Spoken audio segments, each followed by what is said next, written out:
नमस्कार दोस्तों, अगर आप लेखपाल बनना चाहते हैं तो इससे बेहतरीन मौका आपको जीवन में कभी नहीं मिलेगा, क्योंकि आज आपको लेखपाल बनाने के लिए मैं आपके सामने हाजिर हूँ। लेखपाल बनाने से मेरा संदर्भ था कि लेखपाल से संबंधित जो भी जानकारियाँ हो सकती हैं वो सारी आप तक पहुँचाई जाएंगी। लेखपाल के लिए क्वालिफिकेशन क्या चाहिए, लेखपाल के लिए एलिजिबिलिटी क्राइटेरिया क्या है, कट ऑफ क्या जाता है और इसकी परीक्षाएं कब होती हैं, A to Z सारी जानकारियाँ आप तक पहुँचाई जाएंगी। वीडियो के अंत तक बने रहिए और बहुत ध्यान से सुनते रहिए। एक कॉपी और एक पेन अगर हो सके तो अपने पास लेके बैठिए ताकि इंपॉर्टेंट इन्फॉर्मेशंस को आप नोट कर सकें। दोस्तों, इस बार लेखपाल की भर्ती में टोटल पद जो है वो 8085 रहेंगे, यानी कि मैं 2022 की अगर बात करूं तो इस बार जो लेखपाल का एग्जामिनेशन होने जा रहा है उसके अंदर 8085 टोटल पद हैं, जिसमें से 1604 पद महिलाओं को दिए गए हैं। दोस्तों, अगर इस एग्ज़ाम के बारे में डिटेल में बात करें तो कुछ इंपॉर्टेंट इन्फॉर्मेशन है जिसको आप नोट डाउन करिए, और ये आपके लिए बहुत इंपॉर्टेंट होगा उस कंडीशन में जब आप लेखपाल की भर्ती को भरने के लिए जाएंगे। तो सबसे पहली बात तो आपको ये बता दूं कि ये एग्जामिनेशन UPSSC BOR राजस्व लेखपाल के द्वारा कराई जाती है, जिसके अंतर्गत एप्लीकेशन फॉर्म 7/1/2022 में ही इस बार बांट दिए गए थे। लेकिन दूसरी तरफ अगर देखा जाए तो लास्ट डेट ऑफ रजिस्ट्रेशन 28/1/2022 को रखा गया था।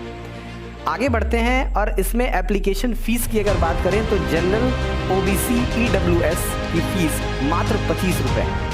अगर मैं ST SC की बात करूं तो उसकी भी फीस 25 रुपये ही है, या फिर फिजिकली हैंडीकैप्ड लोगों की बात करूं तो फीस मात्र 25 रुपये है। तो आप सोच सकते हैं कि इतने कम फीस में गवर्नमेंट आपको इस एग्जामिनेशन को देने का एक मौका आपको देती है।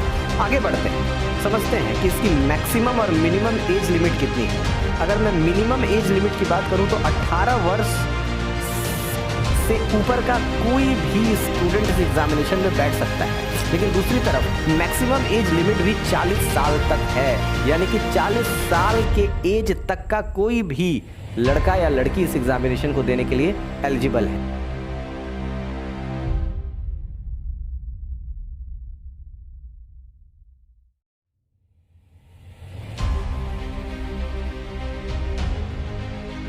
ये है दोस्तों, इस एग्जामिनेशन में बैठने के लिए आपको 12 पास होना ज़रूरी है, लेकिन साथ ही साथ एक बहुत महत्वपूर्ण बात ये भी है कि आपको CCC यानी CCC का कंप्यूटर कोर्स आपके पास होना चाहिए, यानी कि हर वो व्यक्ति जो CCC का एग्जामिनेशन क्वालिफाई कर चुका है, उसके पास CCC की डिग्री है, वही इस एग्जामिनेशन में बैठ सकता है। दोस्तों, अगर मैं कंप्लीट सिलेबस की बात करूँ तो इसके अंदर सामान्य हिंदी से 25 सवाल आते हैं जिसमें टोटल 25 अंक दिए जाते हैं। गणित से 25 सवाल आते हैं जिसमें 25 अंक दिए जाते हैं। सामान्य ज्ञान से भी 25 सवाल आते हैं जिसमें टोटल नंबर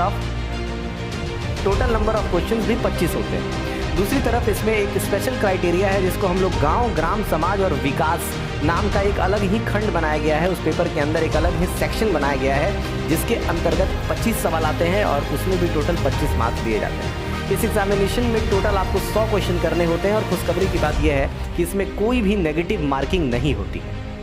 दोस्तों, इस एग्जामिनेशन को क्रैक करने के लिए आपको 1 घंटे 30 मिनट यानी कि 90 मिनट का समय दिया जाता है। इसमें कोई भी नेगेटिव मार्किंग नहीं होती है और इसमें आपको टोटल 100 प्रश्न करने होते हैं। दूसरी चीज़ जो बहुत महत्वपूर्ण है वो ये है कि ये इंटरमीडिएट स्तर पे होता है, यानी कि इसमें केवल और केवल इंटरमीडिएट लेवल तक के ही क्वेश्चंस पूछे जा सकते हैं। तो दोस्तों, अगर मैं सैलरी की बात करूं तो सैलरी बहुत साधारण है और बहुत सिंपल है इसको समझ पाना। सैलरी जो है वो 5200 से लेकर के 20,200 प्रति माह के बीच में होती है।